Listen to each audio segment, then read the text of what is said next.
बिस्मिल्लाहिर्रहमानिर्रहीम। अस्सलाम नाज़रीन, प्रोग्राम न्यूज़ साइड में खुशामदीद। मैं हूं आपका मेज़बान नजम फली खान।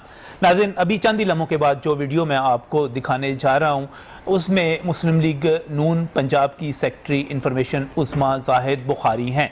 वो जो बात कर रही हैं वो बात कर रही हैं वज़ीर आला पंजाब उस्मान बुज़दार के पर्सनल सेक्रेटरी, उनके जो सेक्रेटरी हैं, स्टाफ अफसर हैं, जो उनके सारे काम करते हैं, जो उनके कार्य ख़ास हैं, जो हर चीफ मिनिस्टर के साथ जो एक ख़ास ब्यूरोक्रेट होता है, एक ख़ास अफसर होता है जो उसके नाम पर तमाम सरकारी कार्रवाइयाँ करता है, जिसको वो टीके कह रही हैं, टी.के. ताहिर खुर्शीद, उनका जिक्र किया जा रहा है। और बात हो रही है पंजाब में शफाफियत के हवाले से, पंजाब में पोस्टिंग और ट्रांसफ़र के हवाले से, पंजाब में ब्यूरोक्रेसी के हवाले से कि ये ब्यूरोक्रेसी किस तरह काम कर रही है, किस तरह अपॉइंटमेंट्स हो रही हैं। बाकी बात मैं बाद में करूँगा। मैं आपको दिखाने जा रहा हूँ उस्मा जाहिद बुखारी, सेक्रेटरी इंफॉर्मेशन मुस्लिम लीग नून पंजाब, बामुकाबला उस्मान बुज़दार और ताहिर खुर्शीद। और इस प्रेस कॉन्फ्रेंस पर जो उन्होंने बात की, इस पर उनको एक नोटिस जारी हो चुका है और 25 करोड़ रुपए जुर्माने के साथ कि आप हमें तौहीन आपने की है हमारी। ये गुफ्तगू क्या है, ये सुनिए। एक मौसूफ है पंजाब में जिनका नाम है टीके। बड़ा जिक्र है उन टीके साहब का हुकूमती राहदारियों में भी और ब्यूरोक्रेसी के अंदर भी और मीडिया के अंदर भी। सारी दुनिया को पता है। एक नहीं पता तो इस वजीर आजम को नहीं पता, जिसको नहीं पता चल रहा कि ट्रांसफर पोस्टिंग के पैसे लिए जा रहे हैं। हर एक ट्रांसफर पोस्टिंग जो है, जिसको ट्रांसफर या पोस्ट करते हैं, वो आके बरमला अपने हलकों में बता रहा है मैं इतने करोड़ रुपया दे के लगा हूं, मैं इतने करोड़ देकर ये पोस्टिंग ली है। और वो टीके साहब जो हैं, उनकी बात मीडिया में भी हो रही है, हर जगह हो रही है। नहीं पता तो इमरान खान को नहीं पता या बुज़दार को नहीं पता। अगर मैं ये मान लूं कि नहीं पता तो इनको वैसे ही इन पोस्ट पे रहने का हक नहीं है। जिनको ये नहीं पता कि उनकी नाक के नीचे बुज़दार साहब का पर्सनल सेक्रेटरी जो है वो क्या कर रहा है, वो कैसे करोड़ों रुपया बुज़दार साहब की मर्जी के बगैर ले रहा है पोस्टिंग्स के। आपको शहबाज शरीफ साहब जब इंटरव्यू किया करते थे, बड़ा एतराज होता था कि शहबाज शरीफ जो है वो इंटरव्यू करके सरकारी अफसरान को लगाते हैं, वो बड़ा गलत करते थे। तो ये जो टीके साहब जो हैं, जो बैठकर हर एक पोस्ट की बाकायदा तौर पर बोली लगवाते हैं, और मैं बरमला कहूंगी कि बुज़दार साहब की मर्जी से वो पैसे लिए जाते हैं और बुज़दार साहब को दिए जाते हैं। और मुझे नहीं मालूम कि शायद बुज़दार साहब अपना कोई हिस्सा ऊपर भी भेजते होंगे तभी तो खामोशी है। ये क्यों हर एक को पता है तो इमरान खान को पता नहीं है? और या इनको मालूम है और ये जानबूझकर ये पैसे कमाने की कोशिश की जा रही है। जी नाज़रीन, आपने ये गुफ्तगू सुनी। ये उस्मा जाहिद बुखारी मुस्लिम लीग नून पंजाब की सेक्रेटरी इंफॉर्मेशन अपने पार्टी के ऑफिस में जो प्रेस कॉन्फ्रेंस कर रही हैं। यकीनी तौर पे हम ये सवाल उठा सकते हैं कि ये उनका ज़ाती बयान है या ये इनकी पार्टी की पॉलिसी है, लेकिन इन्होंने जो इल्ज़ाम आयद किया है वो बहुत ही संगीन किस्म का है। इल्ज़ाम है ताहिर खुर्शीद साहब पर, उससे आगे बढ़ते हुए वज़ीर आला पंजाब उस्मान बुज़दार पर कि इस वक्त पंजाब में जितनी ट्रांसफ़र पोस्टिंग हो रही है इसके लिए बाकायदा बोली लगती है, यहाँ पर रिश्वत ली जाती है और ताहिर खुर्शीद ये सारा कुछ करके पैसे आगे पहुंचाते हैं। किसको पहुंचाते हैं? वजीर आला पंजाब उस्मान बुज़दार को पहुंचाते हैं। यह हद तक इज्जत है, बजात तौर पे है। इस पर एक जो हरजाने का नोटिस है वो भिजवा दिया गया है उस्मा जाहिद बुखारी को। लेकिन अगर मैं जब इस पूरी सूरत हाल को देखता हूँ तो मैं आपको प्रोग्राम के शुरू में ये एक चीज़ वाज़ेह करना चाहता हूँ कि उस्मा जाहिद बुखारी ने जिस बंदे को टारगेट किया है सहाफ़ती हलकों के मुताबिक और ब्यूरोक्रेसी के ब्यूरोक्रेटिक जो सारे हलके हैं उनके मुताबिक, ताहिर खुर्शीद का ग्रुप इस वक्त पंजाब में ब्यूरोक्रेसी का सबसे तगड़ा ग्रुप है। दूसरा ग्रुप जवाद रफीक ग्रुप है, चीफ सेक्रेटरी पंजाब का, लेकिन कहा जाता है कि वो इतना तगड़ा ग्रुप नहीं है जितने तगड़े खुद ताहिर खुर्शीद साहब हैं। जब बात की जाती है इस ग्रुप की तो इसमें additional chief secretary Iram Bukhari साहिबा जो है सीनियर मोस्ट ब्यूरोक्रेट हैं, उनका नाम लिया जाता है। मोहम्मद आमिर जान जो है सेक्रेटरी एनर्जी हैं, उनका नाम लिया जाता है। सालिया सईद अगरचा ग्रेड 19 में हैं, डीजी हैं, लेकिन बड़ी पावरफुल ब्यूरोक्रेट हैं, उनका नाम लिया जाता है। जफर नसरुल्लाह सेक्रेटरी हाउसिंग है, उनका नाम दिया जाता है। इसके साथ साथ सेक्रेटरी बल्दियात जो नए आए हैं, नूरुल अमीन बेंगल, कुछ ही माह पहले उनकी तैनाती हुई है। इससे पहले वो समझा जाता था कि मुस्लिम लीग नून की हुकूमत के करीब हैं, लाहौर के ताकतवर डीसीओ रहे, फैसलाबाद में डीसीओ रहे, लेकिन अब वो भी वापस जब आए हैं तो यही कहा जा रहा है कि वो भी टीके ग्रुप में शामिल है। इसके साथ साथ वकास अली महमूद जो हैं सेक्रेटरी एक्साइज एंड टैक्सेशन, उनका नाम लिया जाता है कि वो भी टीके ग्रुप में शामिल है। अहमद अजीर तारड़, मुदस्सर रियाज मलिक जो कि लाहौर के डीसी हैं, और नूरुल अमीन बेंगल, इनके बारे में कहा जाता है कि ये खास क्लोज हैं, बहुत ही क्लोज हैं। सारा असलम साहिबा का नाम भी इसी में ही लिया जाता है, इसी ग्रुप के अंदर। और कैप्टन उस्मान की तकर्री जो हुई है बतौर कमिश्नर, वो भी इसी में ही शामिल की जाती है। जवाद रफीक ग्रुप जो है उसमें ब्यूरोक्रेट्स हैं, लेकिन वो इतने ज़्यादा तगड़े नहीं हैं जितने तगड़े मैंने आपको नाम यहाँ पर गिनवा दिए हैं। बल्कि ये कहा जा रहा है कि जो ब्यूरोक्रेट शहबाज शरीफ के क्लोज थे, काफ़ी क्लोज थे, उनमें आप मुख्तलिफ नाम, राजा जहांगीर साहब का नाम ले सकते हैं, बाबर याद तारड़ साहब का नाम ले सकते हैं, मोमिन आगा का नाम ले सकते हैं, आमर करीम का नाम ले सकते हैं, नबीर अहमद अवान साहब का नाम ले सकते हैं। ये सारे के सारे भी इस वक्त पाकिस्तान तहरीक इंसाफ का या तो वो टीके ग्रुप ज्वाइन कर चुके हैं, या वो जो है यास्मीन राशिद, जैसे नबील अवान साहब यास्मीन राशिद साहिबा के बिल्कुल उनके साथ अटैच हो चुके हुए हैं। इसी तरह जो है वो हुकूमत के साथ आ चुके हुए हैं। तो मैं ये सवाल ये उठाना चाह रहा हूं कि क्या मुस्लिम लीग नून ने सोच समझकर ब्यूरोक्रेसी के एक बहुत ही तगड़े और सबसे ताकतवर ग्रुप को इस वक्त चैलेंज किया है, उसके ऊपर इल्जाम लगाया है? इसका इम्पैक्ट क्या आएगा? क्या इससे नवाज लीग जो है कुछ सपोर्ट ले पाएगी ब्यूरोक्रेसी में या नहीं ले पाएगी? या इससे यह होगा कि ब्यूरोक्रेसी के अंदर जो थोड़ी बहुत हमदर्दी है उससे भी हाथ धो बैठेगी? क्या ये पार्टी का बाकायदा तौर पे एक सोची समझी पॉलिसी है जिसके ऊपर उन्होंने अमल करना है ब्यूरोक्रेसी के ऊपर, और ख़ास तौर पे ताहिर खुर्शीद के ऊपर जो वज़ीर आला, और उसके ज़रिए वज़ीर आला के ऊपर, वज़ीर आला पे इल्ज़ामात सियासी हो सकते हैं, लेकिन जब ब्यूरोक्रेसी पे आप आ जाते हैं तो फिर इसका मतलब ये होता है कि आप कुछ और करने जा रहे हैं, कुछ और होने जा रहा है। ये है क्या? ये मामला है क्या? इस इल्ज़ामात के पीछे है क्या? क्या ये इल्ज़ामात दुरुस्त हैं या गलत हैं?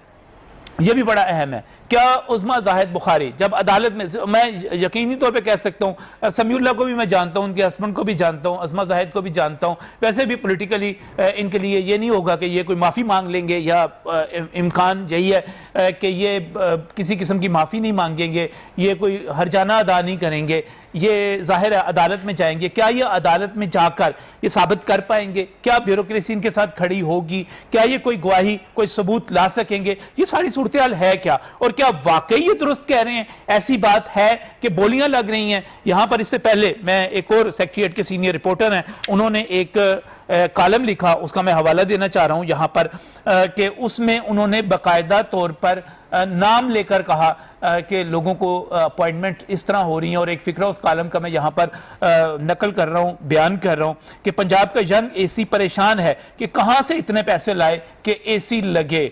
ये एसी डीसी लगने का मेरिट, ये अखबार में शाया होने वाला कॉलम है। ये ब्यूरोक्रेसी के एक सीनियर रिपोर्टर की बात है जिसमें वो बहुत सारे नाम ले रहा है।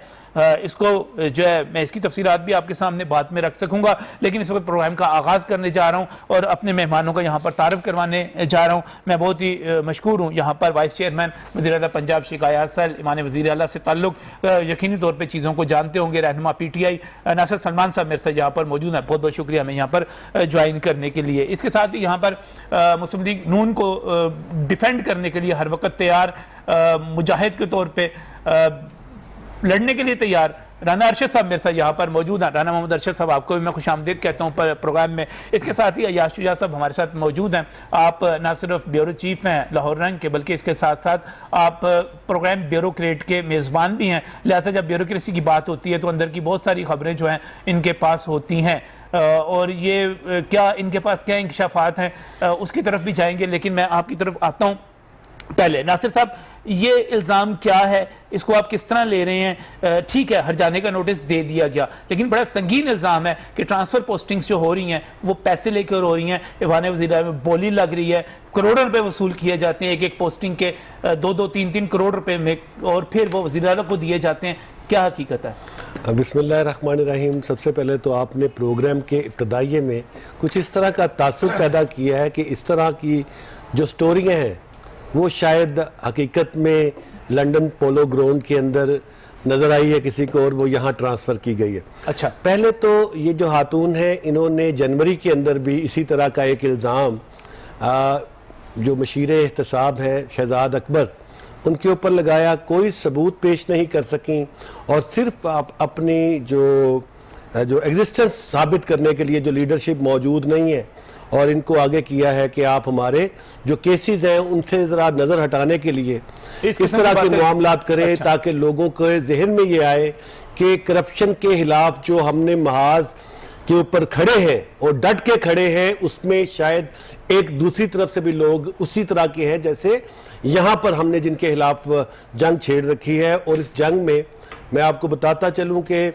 आज जो एहतसाब का हमारा इदारा है उसने जब से वो वजूद में आया 200 अरब रुपया रिकवर किया और अब 500 अरब रुपया रिकवर हो चुका है। और ये जो बातें करते हैं कि पोस्टिंग में ट्रांसफर में उन्होंने बिल्कुल हरजाना दे दिया है, नोटिस दे दिया है 25 करोड़ रुपए का। ठीक है। और 14 दिन के अंदर अंदर ये पोजीशन वाजे करनी कि आपने ये जो बातें की हैं कि फला आदमी की डोर फला जगह से हिल रही है, इतने पैसे पोस्टिंग पे जा रहे हैं, इस तरह से जो इस तरह के अंदर बोली लग रही जो प्रोफेसर तारुल कादरी के सीने के ऊपर जो गोलियां चलाई गई थी उनको अक़वाम मुत्तहिदा के ऊपर भिजवा दिया गया है। ये वो दौर नहीं है सर, ये दौर बड़ा ट्रांसपेरेंट है, यहाँ पर कोई प्रोटोकॉल नहीं। बात समझ लें, नोटिस का जवाब दें। ठीक है, जब आप कोई इल्जाम लगाते हैं तो डेफिनेटली दूसरे आदमी के पास ये डेमोक्रेटिक राइट है कि आप उसको कोर्स यहाँ पर हैं, यहाँ पर जो एफआईआर ने सवाल पूछे ऐसे ही आप सवालों के जवाब दे, अपने लॉयर के जरिए दे या खुद दे। मेरा एक सवाल है कहाँ से आपके पास आए? इनकी बात से पहले ऐसे कॉलम लिखे जा रहे हैं, ऐसी बातें की जा रही हैं, ऐसे वी लोग आ रहे हैं, बहुत सारे ऐसे लोग जो साबिक हुकूमत के करप्शन की बातें किया करते थे वो अपने वी लोग्स दे रहे हैं, उनमें ये बातें दोहराई जा रही हैं। ये वी लोग तो बड़ा क्लियर कट इमरान खान साहब ने भी जो बड़े मशहूर एंकर है लिखा है और किया है कि ये जनाब पैसे कहां से आ गए। जो हदेबिया पेपर मिल में काम करते थे, जो शुगर मिल में काम करते थे, जो चीफ एग्जीक्यूटिव रहे हैं उनके पीएन्स के को हमारे भी अकाउंट्स में पैसे दिलवाएं जनाब। अब ये इल्जाम कहीं जरदारी साहब पे ना लगा दें कि ये अपने हिस्से के हमारे मुलाजमीन के अकाउंटों में पैसे, ये सिर्फ तवज्जो हटाने के लिए पहले एक मरतबा जनवरी में भी ये कोशिश कर चुके हैं और आज तक उस हवाले से कोई एक भी सबूत अदालत में पेश नहीं किया गया। ये आपकी पार्टी की पॉलिसी स्टेटमेंट है, उनका जाती बयान है और सूरत-ए-हाल है क्या? आप बतौर पार्टी लीडर इसको किस तरह देखते हैं? बिस्मिल्लाहिर्रहमानिर्रहीम।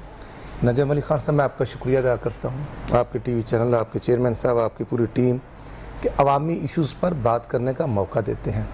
मैं समझता हूँ कि नासिर सुलेमान साहब का ज़हर है, सीएम हाउस में बैठते हैं और वाइस चेयरमैन हैं, कंप्लेंट्स हैं, बहुत अच्छी बात है।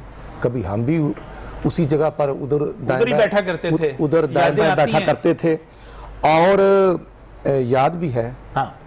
और आज हम नहीं हैं, ये हैं। सही है। तो आने वाले काल में ये होंगे या हम होंगे या कोई और होगा, वो एक अलग हिस्ट्री है। मैं सिर्फ इतना करना चाहता हूँ, यहाँ पर जब जनूबी महाज के नाम पे सूबा बनाने की बात की गई तो ये मियां नवाज साहब ने कहा था कि अवाम को धोखा दें। एक होती है करप्शन, नहीं मेरा सवाल मैं उसी तरफ आ रहा हूं, करप्शन करना और झूठ बोलना और यू टर्न लेना, इससे बड़ी मैं समझता हूं कि और करप्शन क्या हो सकती है। एक आदमी उस्मान बुज़दार चीनी पर सब्सिडी देता है 3 अरब का कौमी खजाने पर डाका पड़ता है। अच्छा। और उसकी रिपोर्ट आती है, जहांगीर तरीन के खिलाफ केस होते हैं और एफआईए वाले पूछते हैं, अदालत पूछती है कि आपको ये वांटेड है चाहिए, तो जनाब इमरान खान के गवर्नमेंट के ऑफिसर कहते हैं कि हमें नहीं चाहिए। वो चीनी 50 रुपए से 115 रुपए का डाका किसने मारा?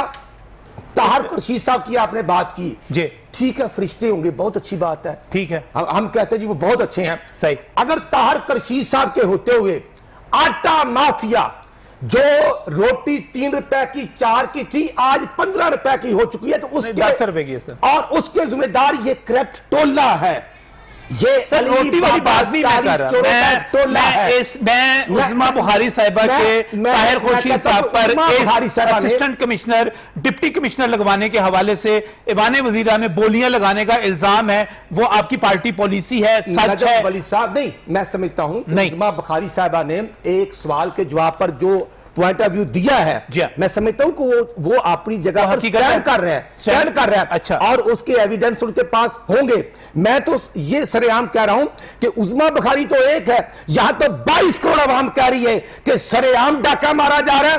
वो जो 32 रुपए किलो आटा था, आज 95 रुपए, ये डाका अवाम को कहने दें सर, अवाम को कहने दें। अवाम ये पर डाका मारने वाला कौन जिम्मेदार है? डायरेक्ट इमरान खान नियाजी साहब, उस्मान बुजदार, हाँ उनके ऑफिसर भी होंगे जो इंप्लीमेंटेशन करवाते हैं। कौन करवाता है? ठीक है। अगर फवाद जिम्मेदार था कि वो प्रिंसिपल सेक्रेटरी टू पीएम था, ठीक है। अगर आज चीमा था कि वो डीजी एलडीए था, या वो शेखपुरा शहबाज साहब की नाक का बाल था, और अगर वो 3-3 साल गिरफ्तार रहते हैं तो बताए ना न्यायी साहब, बस ठीक हो गया, हुई, ठीक हो गया, साबित हो गया, सही हो गया। आज का जो टोला है, मैं समझता हूं जो additional director anti corruption FIA ने खुद अपना पॉइंट ऑफ व्यू दिया है, डीजी खान में बैठते हुए उस्मान बुजदार साहब के कजन और भाई का पॉइंट ऑफ व्यू क्लियर हो गया। हम कहते हैं कि अगर प्राइम मिनिस्टर के सेक्रेटरी होते हैं फवाद हसन फवाद जिम्मेदार हो सकते हैं, और अगर आज चीमा जिम्मेदार हो सकते हैं, तो फिर आज के ऑफिसर भी हो सकते हैं। ठीक है, बिल्कुल। मैं इसको मैं अयाशिया साहब, चूंकि आप ब्यूरोक्रेसी को बहुत मिलते हैं, जानते हैं, ये क्या सारी खबरें चल रही हैं, ये उस्मा जो कह रही हैं, इसमें कितनी हकीकत है? मैं आपको बताता हूं कि हो क्या रहा है। अब डिपार्टमेंट वाइज आ जाए। सूबाई महकमा दाखिला, आईजी जेल खाना दिखता है, ये सुप्रीम करप्ट है, ये सुप्रीम करप्ट है, ये सुप्रीम करप्ट है, इसको ना जेल खाना जानते हैं जी, अच्छा, उन्हीं को लगाया जाता है। कौन लिखता है? आईजी जेल खाना कहते हैं कि इसको ना लगाया जाए, इसको ना लगाया जाए। कौन लगाता है? लगाना तो आईजी ने है। नहीं, डिप्टी सुप्रीम और सुप्रीम की पोस्टिंग महकमा दाखिला से होती है, असिस्टेंट सुप्रीम तक आईजी लगा देती है। हाँ जी। अच्छा। अब एक इंक्वायरी का आपको बताता हूं कि गुजरात जेल में हंगामा हुआ, करोड़ों रुपए की मशीनरी जला दी। उसमें किस वजह से हंगामा हुआ है? एक 9 उम्र बच्चा था, कैद में आया, उसको 4 खतरनाक मुलजिमों की बैरक में बंद किया गया, हालांकि नहीं किया जा सकता था। उन्होंने सारी रात उसको तशद्दुद का निशाना बनाया, उससे बदफेली करना चाहते थे, उसने नहीं होने दी। सुबह नींद मुर्दा हालत में सुप्रीम साहब उसको निकाल कर 40 चक्की में बंद कर देते हैं। उस पर उनके ऊपर वजीर आला पर्चा दर्ज करवाते हैं, और महकमा जेल खंजात के 3 डीआईजी इंक्वायरी करके बिल्कुल कहते हैं कि जी इन्होंने करप्शन की है, ये करप्ट है। एक यहां तक लिख देता है कि 40 लाख मंथली दे रहा है। महकमा दाखिला के पास इंक्वायरी जाती है, वो बरी हो गए हैं, वो सुप्रीम साहब बरी हो गए हैं, चौधरी अब्दुल गफूर अंजम। अब आ जाए एक्साइज पे। मैं ये नहीं करता खुर्शीद साहब का आपका प्रोग्राम पे, मैं तो आपको महकमा वाइज बताऊंगा। एक पीएमएस ऑफिसर आसम अमीन साहब डायरेक्टर हेडक्वार्टर लगते हैं, सारी पोस्टिंग ट्रांसफर पैसे लेके हो रही है। हर बंदे से बिल्कुल बुला के पूछा जाता है कितने पैसे पहले देंगे, कितनी मंथली होगी। एलडीए में सारी फाइलें इसी तरह निकल रही हैं। बोर्ड ऑफ रेवेन्यू में जिन लोगों को आपने करप्शन पे पहले पर्चे दर्ज कराए होंगे, वो आज वहां पे लगे हुए हैं। पुलिस में चले जाएं, डीजी एंटी करप्शन गौहर नफीस साहब तैनात हैं। मैं आपको बताऊं, वहां पर बड़े बड़े केसेस पे लोगों को हरासा करके पकड़ा जाता है और मंथलियां ली जाती हैं, और जो शरीफ लोग उसमें जो नहीं इन्वॉल्व होते उनको सजाएं मिल जाती हैं, जिन्होंने करप्शन की होती है वो बाइज्जत बरी हो जाते हैं। फूड डिपार्टमेंट में यही हाल है। जिस डिपार्टमेंट को पकड़ेंगे, इस वक्त मैं शहबाज शरीफ साहब के दौर में आपको बताऊं, चंद अफसरान पर इल्जाम आयद होता था कि ये बहुत करीब हैं, ये हैं, बाकी अफसरान कदर अच्छे मेरिट पे लगते थे। मसलन एंटी करप्शन में आबिद जवेद साहब ईमानदार ऑफिसर थे, डीजी एंटी करप्शन रहे 4 साल तक।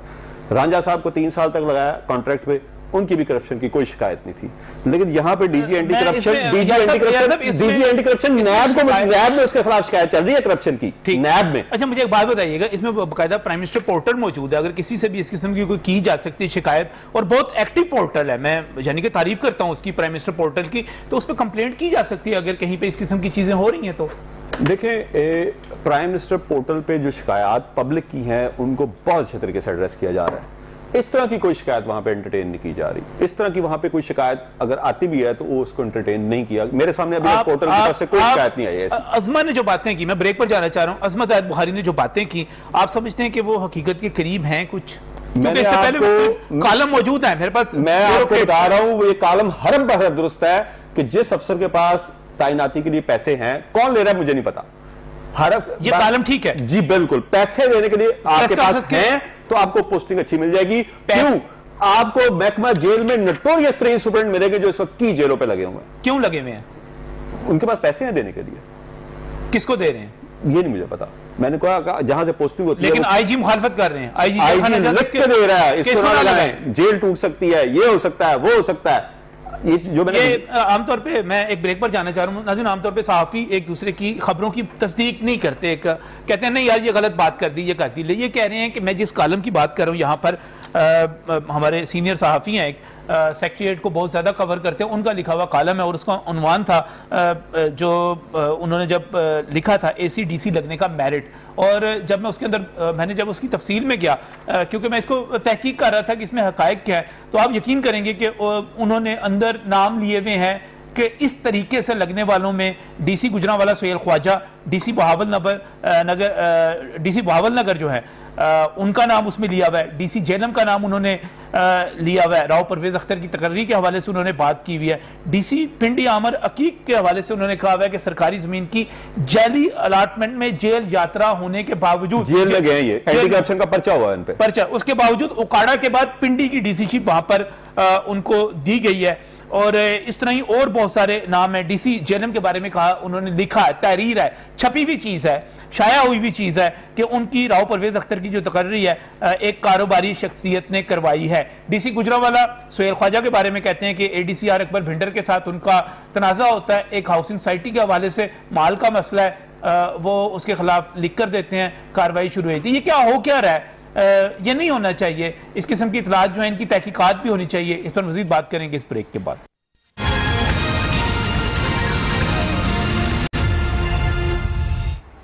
Welcome back from break. नाज़रीन, यहाँ पर जो भी बात हो रही है मैं समझता हूँ कि ब्यूरोक्रेसी को बेहतर तौर पे पता होगा कि क्या मामला चल रहे हैं, और हर ब्यूरोक्रेट जानता होगा कि इस वक्त मामला किस तरह चल रहे हैं और किस तरह ट्रांसफ़र पोस्टिंग हो रही है। यहाँ पर मैं बहुत ही मशहूर हूँ, मेरे साथ नासिर सलमान साहब मौजूद हैं, राना अरशद साहब मौजूद हैं, अयाज शुजा साहब मौजूद हैं। साहब आपकी तरफ मैंने आना है, एक मिनट, आपने ब्रेक पर जाने से पहले कहा कि ये सारा कुछ हो रहा है जो कुछ आप बता रहे हैं, तो क्या रेट क्या है, एक AC/DC लगने का रेट है क्या? देखिए, ये जिले के ऊपर डिपेंड करता है। अच्छा, जिला कौन सा है? गुजरांवाला, सियालकोट, पिंडी, मुल्तान, इस तरह के जो बड़े ज़िले हैं इनका ज़्यादा है। अब आ जाते हैं यतीम ज़िलों की तरफ, जैसे लिया, बक्कर, इस तरह के, ये इनका कुछ और है। इसके बाद आ जाती हैं पोस्टिंग्स कि आपने बोर्ड ऑफ रेवेन्यू में पोस्टिंग करवानी है, आपने LDA में पोस्टिंग करवानी है। जैसे मैंने आपको बताया कि एक PMS officer, director headquarter inspector excise के आसमी साहब, वहाँ पे कैसे पोस्टिंग करवानी है, तो ये पोस्टिंग के हिसाब से होता है। दूसरी बात यह है कि मैंने आपको ब्रेक पे जाने से पहले ये भी बताया था कि एंटी करप्शन पंजाब का एहतसाब का इदारा है करप्शन रोकने का। गौहर नफीस साहब जो DG एंटी करप्शन है, उनके खिलाफ नैब में केस जो है नाजायज असासे बनाने का, वो रुका हुआ, रोक दिया गया है। तो वो अब पंजाब की करप्शन रोक रहे हैं। जो जिसने करप्शन रोकनी है वो रोक रहे हैं, उसके ऊपर तो वो रोक रहे हैं। जो सरबराह हैं उनके खुद केस जो है वो नैब में मौजूद है और वो रुका हुआ है, और वो रोक रहे हैं, वो रुका हुआ। लेकिन इल्जाम की जो बात की जा रही है, जैसे इल्जाम की, फिर मैं कहूंगा इसी वापस मैं इसी इल्जाम पे आता हूं जो प्रेस कॉन्फ्रेंस में आयद किया गया। राना साहब, कोई आपको इसको साबित करना पड़ेगा, कोई ऐसा ब्यूरोक्रेट, कोई अफसर आपके साथ खड़ा होगा, गवाही देगा, या ये हवाई बात रहेगी जैसे इन्होंने कहा कि शहजाद अकबर के खिलाफ भी बातें करके आप चले गए थे? नजर साहब, बात बड़ी सीधी है। शबाशी साहब के साथ मैं उनका कैबिनेट मेंबर था। इशू ये है, ये चीफ मिनिस्टर का अख्तियार होता है कि चीफ सेक्रेटरी और IG और चीफ मिनिस्टर बैठकर एडमिनिस्ट्रेटिव पोस्टों के लिए इंटरव्यूज करते हैं। लेकिन इशू ये है, 3 का पैनल होता है, 3 में से 1 की सिलेक्शन होती है। सही, तीनों को पता होता है कि मैंने अपना सारा कैरियर वहाँ पर रिकॉर्ड मौजूद है, और तीनों में से जो लगता था दूसरा उसको चैलेंज नहीं कर सकता था। अब इशू ये है, यहाँ पर अगर 5 IG तब्दील होते हैं और यहाँ पर हमें ताने दिए जाते हैं सानिया मॉडल टाउन के, कैप्टन उस्मान साहब DC लाहौर थे, आज कमिश्नर इन्होंने लगाया हुआ है, मेजर आजम सुलेमान साहब जो होम सेक्रेटरी थे, ठीक है, वजह कुछ और है, ठीक है, मैंने वैसे बात की। अब अगर आजम सुलेमान होम सेक्रेटरी थे तो इन्होंने उनको सेक्रेटरी इंटीरियर और चीफ सेक्रेटरी लगाया। फिर आप बात सुने कि कभी हुआ नहीं कि प्राइम मिनिस्टर DMG ग्रुप को खिताब करे, इमरान खान साहब ने खिताब किया, डायरेक्शन दी उनको, डायरेक्शन दी। फवाद चौधरी ने कहा कि जो ऑफिसर फॉलो करेंगे वो पोस्टों पर रहेंगे, जो फॉलो नहीं करेंगे वो चले जाएंगे। वो DC चकवाल का क्या कसूर था? अगर एक MLA ने आउट ऑफ वे वायलेशन करने की बात की तो उसने स्टेट की बात की, उसको फारग कर दिया गया। जैसे डीपीओ पाक फारग किया जाता है। इसलिए मैं अर्ज करना चाहता हूं कि अफीसर तमाम काबिल एहतराम, करप्शन करना और करप्शन खुद नहीं की जाती, ऐसी करती है काबिल एहतराम की तरह के सर। नहीं, मैं इसलिए कह रहा हूं कि ये लोग जब शहबाज शरीफ साहब के साथ काम करते थे तो तब ठीक थे, नहीं अब नहीं। ठीक इसलिए थे कि 3-3.5 साल आज चीमे ने जेल काटी, हवालात के अंदर है, तो बता दें कितनी करप्शन, वो भी डीजी एलडीए थे। आज एलडीए के रेट क्यों बढ़ गए हैं, क्या इशू है? हाँ, अगर आज चीमे के खिलाफ भी करप्शन निकलती तो निकाल लें, क्यों नहीं निकालते? आज अगर नबील अवाम आज अगर सेक्रेटरी हेल्थ है तो वो हमारे दौर में सेक्रेटरी हायर एजुकेशन भी रहे हैं। यही जो ऑफिसर हैं इनके खिलाफ इन्वेस्टिगेशन बिल्कुल करें, लेकिन मैं समझता हूं असल में बात कुछ और कह रहा था। सीएम हाउस से मिलते हैं, ताने बाने सीएम हाउस से निकलते हैं और इस पर इन्वेस्टिगेशन होनी चाहिए। सुलेमान साहब मैं ऐड कर दूं कि आजम सुलेमान साहब इंटेग्रिटी वाले ईमानदार ऑफिसर थे, इसीलिए शहबाज शरीफ के दौर में भी सेक्रेटरी इंटीरियर रहे पंजाब के और होम सेक्रेटरी पंजाब रहे, और उसके बाद भी उसी इंटेग्रिटी की वजह से वो फेडरल इंटीरियर सेक्रेटरी और कई ऑफिसर्स हैं इस वक्त भी, राजा जहांगीर साहब खुद लगे हुए हैं, बाबर या तार साहब, मैं ये कहना चाहता हूं कि कई ऑफिसर हैं, सालिया सहीद उस वक्त भी थी, अब नहीं है, तब भी थे, डीसी लाहौर रहे, डीसी फैसलाबाद रहे। हमने तो डीपोलिटिसाइज किया है, हमने तो लोगों को, आप जरूर कीजिएगा, मेरा सवाल आधा मिनट अगर मुझे देते, जो अयाश साहब ने बात की, जो बात कॉलम है उसको मेरे भाई रिजेक्ट करे ना, उस पर को कमीशन बना दे, उस पर को रिपोर्ट आ जाए, तहकीकात के बाद रिपोर्ट पॉजिटिवली आ जाए तो मैं समझता हूं कि नेगेटिव या नहीं, इस पे तो कमीशन तो मेरा ख्याल है उस्मा के इल्जामात पे भी लगना चाहिए और उस पे भी बनना चाहिए और पता चलना चाहिए, सच चाहिए नहीं है। लेकिन जो इमरान खान साहब ने शहबाज साहब पर इल्जाम लगाया और अगर मेट्रो बस साबित ना कर सके तो अगर साबित ना कर सके, अगर अज़मा ज़ाहिद बुखारी साबित ना कर सका और वो आज भी सर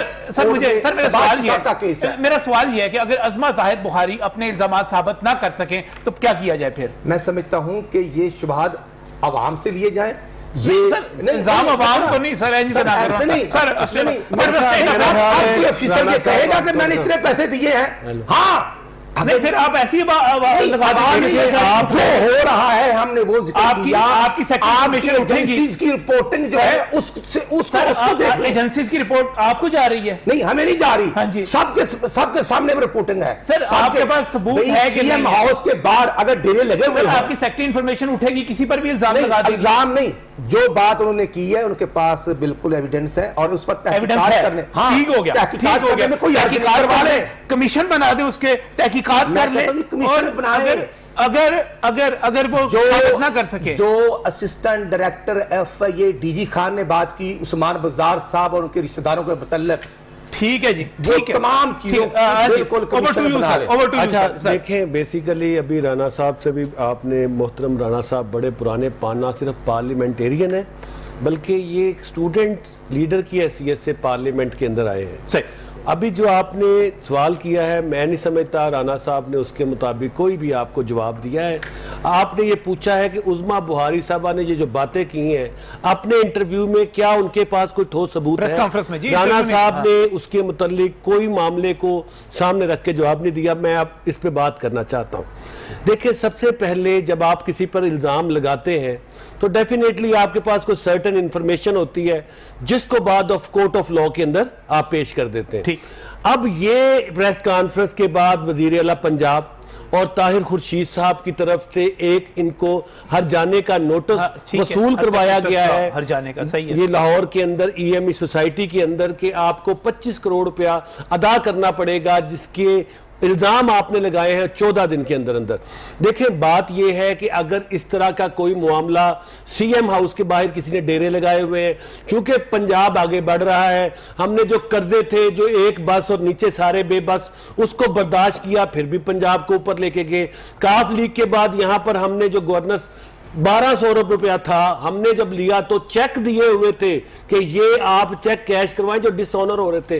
पंजाब का ऐसा तरक्याती बजट पेश किया जिसमें जब से पाकिस्तान बना है लोग तहसीन की निगाहों से देख रहे हैं, गरीब लोगों की तनख्वाह को बढ़वाया है, हमने सब्सिडी दी है, हमने मुख्तलिफ तरक्याती कामों के हवाले से लाहौर में शाहकाम चौक के अंदर नहीं, ये तमाम तरक्की को डिरेल करने के लिए उसको डिस्ग्रेस करने के लिए आप लोगों की प्रोग्राम के तवज्जुह से मैं बताता हूं कि ये तवज्जो हटाने के लिए इस तरह के मज़ाहिका बयानात जारी करना ये एक बीमार जहनीयत का आकाश है और ना ही इनकी कोई सियासी सोच है। मैं आपको बताऊं इस वक्त अपनी ये जो इलाकाई पार्टी है मुस्लिम लीग नवाज और मुस्लिम लीग शीन, इनकी आपस में सर्वाइवल की एक जंग है जिसके दो पार्टी डेफिनेटली मैं बताऊं आपको नहीं पता कि जो वक्फ आप देखते हैं यहाँ पर जो लाहौर में आर और पार वाला जलसा देखते हैं, जो अदालत के अंदर यहाँ पर आप झगड़ा देखते हैं, आपको नहीं पता, ये राना साहब बेहतर जानते हैं। अच्छा, ये राना साहब बता सकते हैं में है या आप नून में।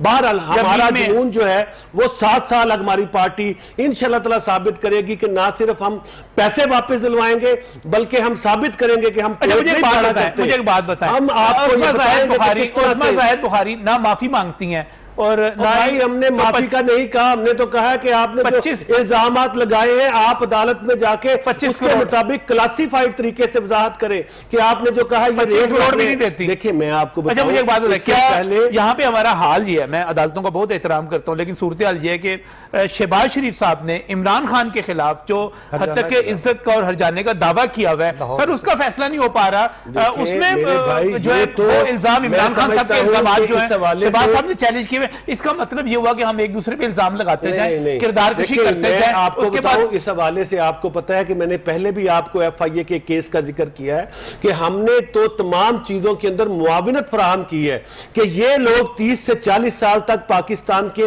स्याह और सफेद के मालिक थे।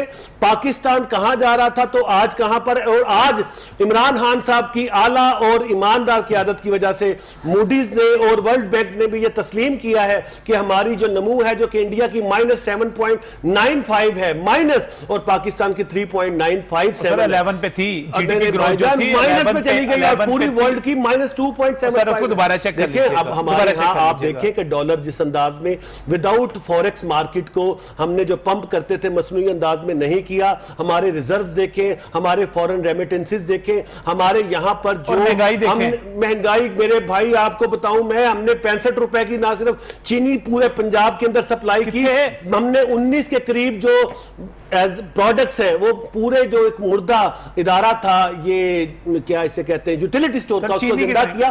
55 अरब रुपए की हमने सब्सिडी दी है। हमने पहली मर्तबा यहाँ पर स्मार्ट कार्ड, हमने हेल्थ कार्ड, ये इस मर्तबा हमने मिडल मैन माफिया का खात्मा कर दिया। आप यकीन करें 7 सालों में, 7 सालों में हमारे पास जो हुकूमत के 7 साल बचे, 7 साल, ये 2 साल और अगला 5 साल मिला के 7 साल में आपको बताऊं, आप देखेंगे कि जिन लोगों ने पाकिस्तान को लूटा, जिन लोगों ने पाकिस्तान के लोगों के बुनियादी हकूक का खून किया, हम इंशाअल्लाह राणा साहब जैसे बुनियादी कारकुन को क़यादत के अंदर लाने की तहरीक चला रहे हैं कि खानदानों से हटके इस तरह के आम देहातों के लोग पाकिस्तान की अपनी पार्टी के अंदर क़यादत करें।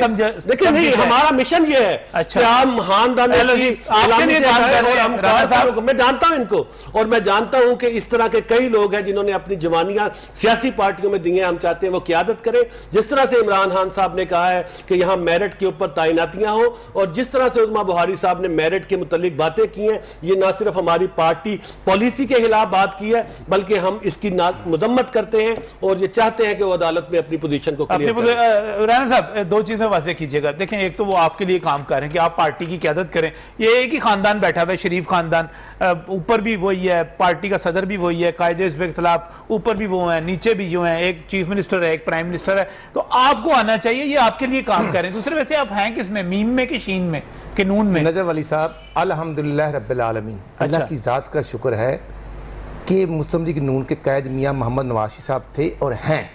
और ये देखें, खाबे खरगोश के मजे लेने वाले, क्या नाम है वो, अवामी मुस्लिम लीग का एक सदर हुआ करता था, आजकल दुबई में rest for bed, Pervez Musharraf, वो भी ये हसरत लिए बेड पर पड़ा हुआ है। लेकिन मियां नवाज अल्हम्दुलिल्लाह कल भी कायद थे, आज भी हैं, वही शबाशी साहब के कायद हैं, वही मरियम बीबी के कायद हैं, वही हमजा के हैं, वही मेरे और तमाम पॉलिटिकल वर्कर के। इशू ये है कि आशिक फिरदौस अवान जब मरकज से फारिग होती हैं तो उस दिन के टीवी फुटेज देख लें, 12% अखबारों से इश्तिहारों के पैसे में 10 से 12% कमीशन के इल्जाम, 3-3, 4-4 मुलाजम गाड़ियां, ये इनके बुजुर्ग कह रहे थे। अब अगर वो दोबारा भर्ती हो गई है तो फिर ये जवाब दें। जो सानिया साहिवाल के वफाकी और सबाई बुजुर्ग ने बात की कि हमने दहशतगर्दों को मार दिया, वो मासूम बच्चों और बच्चियों के मां बाप को सामने कत्ल कर दिया और फिर रात को बुजदार गुलदस्ता लेके चला गया। ये वो लोग हैं जिनको अवाम से कोई तल्लक नहीं।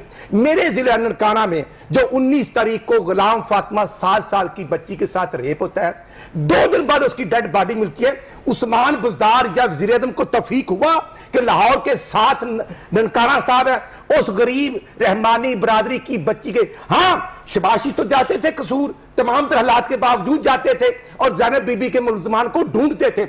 आज मैं ये कहना चाहता हूं 50 रुपए चने की दाल थी, 200 रुपए किसने की? 50 रुपए कहां थी सर? नहीं 50 नहीं थी सर, नहीं 50 रुपए किलो, 50 रुपए, चलो 60 रुपए लगा ले। नहीं 50 नहीं सर, इतना इस तरह चलो चीनी 50 रुपए या 52 रुपए किलो थी ना, आज 110 रुपए है।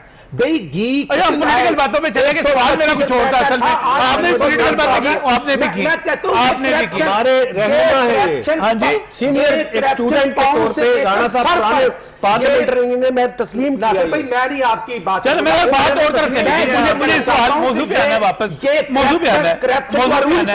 जब सही है, ठीक है, ठीक है, बात और तरफ चलेगी, मैं वापस टॉपिक पे लाने की कोशिश करूंगा। किसी मुलाजिम की जरूरत नहीं कि वो करप्शन करे।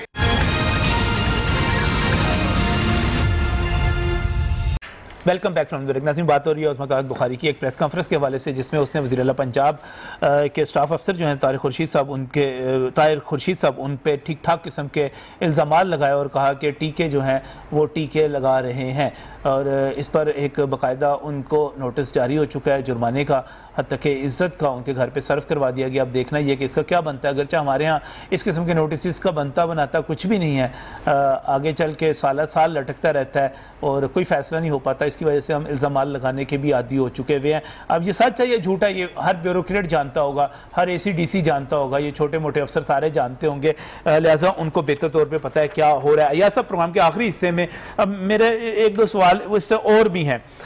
ये एक मूव है एक तरह से मुस्लिम लीग नून की तरफ से।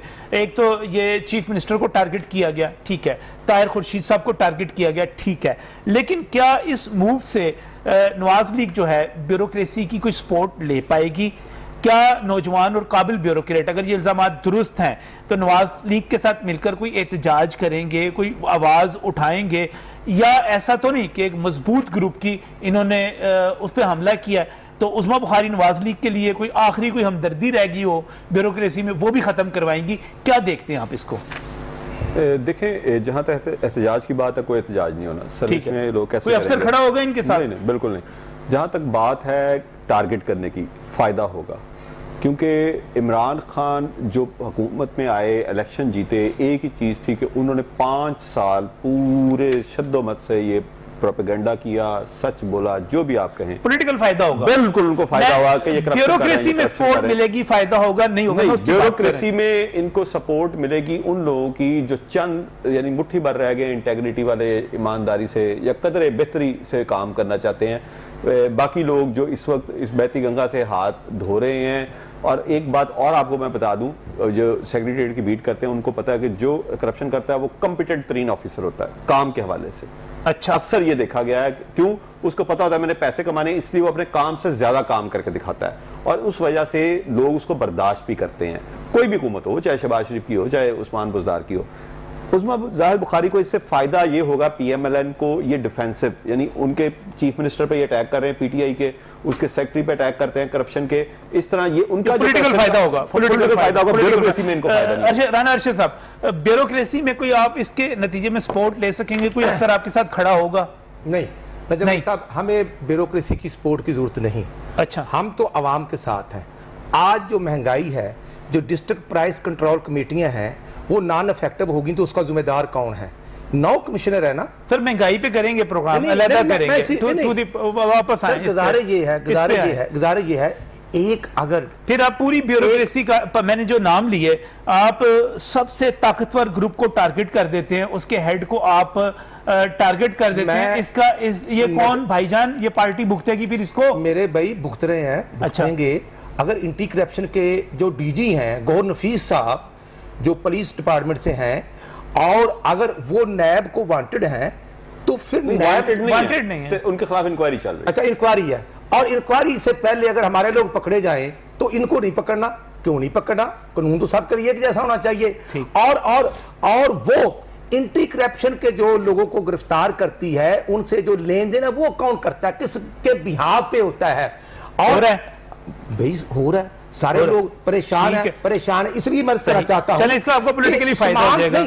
उस्मान बुज़दार, हमने कब कहा कि उस्मान बुज़दार को फारिग करें?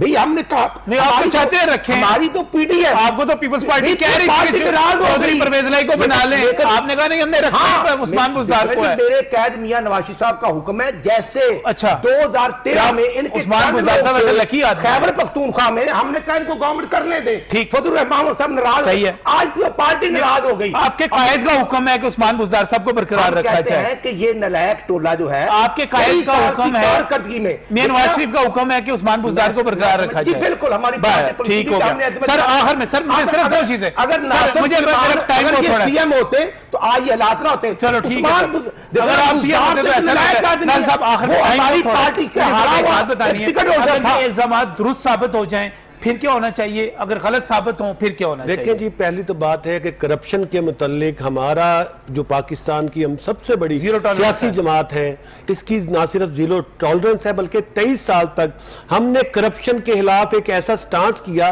कि जिसके नतीजे में पनामा लीक्स के आपने जब देखा है सुप्रीम कोर्ट ने जो केस, अगर ये इल्जाम दुरुस्त साबित हो देखिए इस खिलाफ सख्त तादीबी कार्रवाई होनी चाहिए। इस मामले में पाकिस्तान तहरीक इंसाफ के चेयरमैन की तरफ से आप पहली मर्तबा देख रहे हैं उनके खानदान का कोई भी जारी बात है, उसके खिलाफ मुस्लिम लीग नवाज के जो ये सेक्रेटरी इंफॉर्मेशन है उनके खिलाफ कानून के मुताबिक जो हमने नोटिस भिजवाया उसको अमल दरामद कराना चाहिए। और ये पार्टी को अगर सियासी हो तो न सिर्फ इसके खिलाफ कार्रवाई करें, इस तरह की चीजों के लिए माफी चाहिए। बहुत शुक्रिया नाज़िर सलमान साहब, राना अरशद साहब, बहुत शुक्रिया याशुजा साहब। और नाज़िर बात तो सिर्फ एक ही है कि अगर ये इल्जाम दुरुस्त है तो सख्त तादीबी कार्रवाई होनी चाहिए और एक ब्यूरोक्रेट से तहकीक होनी चाहिए ये इल्ज़ाम दुरुस्त है या नहीं। लेकिन अगर ये गलत है इल्ज़ाम तो फिर मेरा ख्याल है गलत इल्ज़ाम लगाने वालों का भी मुआसबा होना चाहिए, उनको भी इबरत का निशान बनाना चाहिए ताकि गलत इल्ज़ाम लगाने की रविश तो ख़त्म हो सके। बहुत शुक्रिया, अल्लाह हाफ़िज़।